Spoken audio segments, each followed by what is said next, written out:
السلام علیکم ورحمۃ اللہ وبرکاتہ۔ وعلیکم السلام ورحمۃ اللہ وبرکاتہ۔ مولانا آپ اس وقت کہاں سے آ رہے ہو؟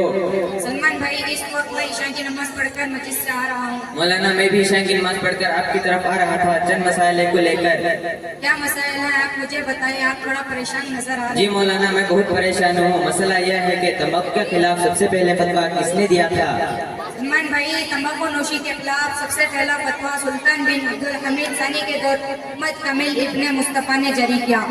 اسی تائید ہر نوجوان علماء حق نے کی اور 2 دسمبر 1977 عیسوی کو خانہ کعبہ کے امام شیخ عبداللہ خلقی رحمۃ اللہ علیہ نے اپنے خطبے پر ارشاد فرمایا تھا۔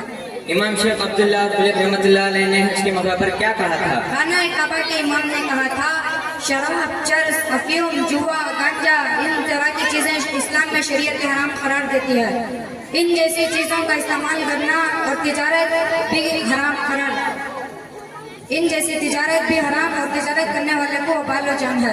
ان کی تجارت میں جو آمد نہیں ہوگی وہ فاضلس وہ حرام ہے، اور انسان کا وہ گوشت جو حرام کے مال سے پیدا ہوگا وہ دوزخ کی آگ کا زیادہ مستحق ہوگا۔ کیا نشہ استعمال کرنے سے اولاد پر اثر ہوتا ہے؟ جی ہاں، جو لوگ نشہ استعمال کرتے ہیں ان کے اولاد کم ذہین ہو جاتے ہیں، اور کم عمر میں ایسے وہ اولاد جن کو کئی مختلف بیماریوں میں شکار ہو جاتے ہیں۔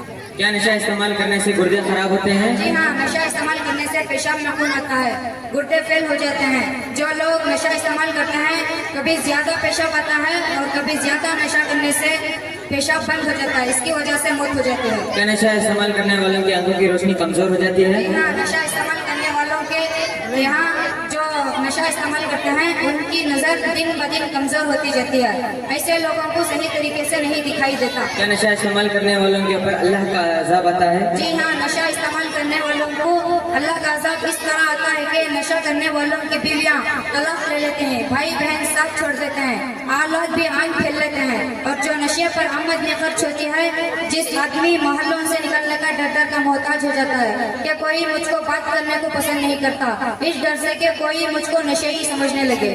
مولانا آج کل کے چھوٹے چھوٹے لڑکے لڑکیاں جن کی عمر 17، 22، 25 سال ہے، ان درمیان کی عمر میں وہ ان چیزوں میں مبتلا ہے، ان کی اصلی وجہ کیا ہے اور ایسا کیوں ہو رہا ہے؟ ان میں سب سے بڑی غفلت والدین کی ہوتی ہے، ان بچوں پر کڑی نظر نہیں رکھتے، اس کی دوستی کیسی ہے، اس کا اٹھنا بیٹھنا کس لوگوں کے ساتھ ہے، وہ اکیلے میں کمرے میں کیا کر رہا ہے، وہ رات کو دیر تک کیوں آ رہا ہے، وہ بیت الخلا میں اتنی دیر تک کیوں بیٹھا ہے۔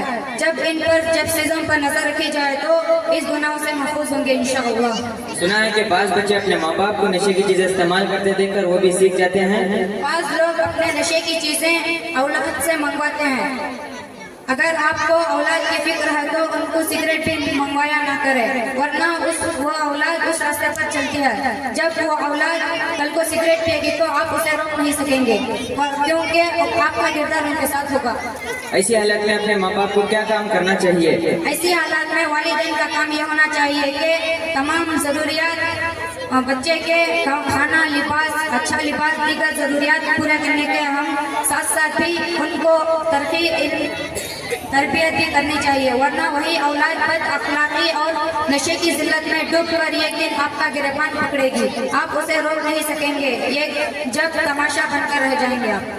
ماشاءاللہ، بہت خوب مولانا، آپ میرے تمام سوالوں کے جوابات بہت اچھی طرح سے دیے ہیں۔ اللہ تعالیٰ سے دعا ہے کہ ہم سب کو ان باتوں پر عمل کرنے کی توفیق عطا فرمائے، اور ہم کو اور سارے امت مسلمہ کو شراب، جوا، افیون ان چیزوں سے بچتے رہنے کی توفیق عطا فرمائے۔ آمین ثم آمین۔ اچھا میں چلتا ہوں مولانا بھائی، آپ دعا میں یاد رکھنا۔ انشاءاللہ دعا میں یاد رکھوں گا۔ السلام علیکم۔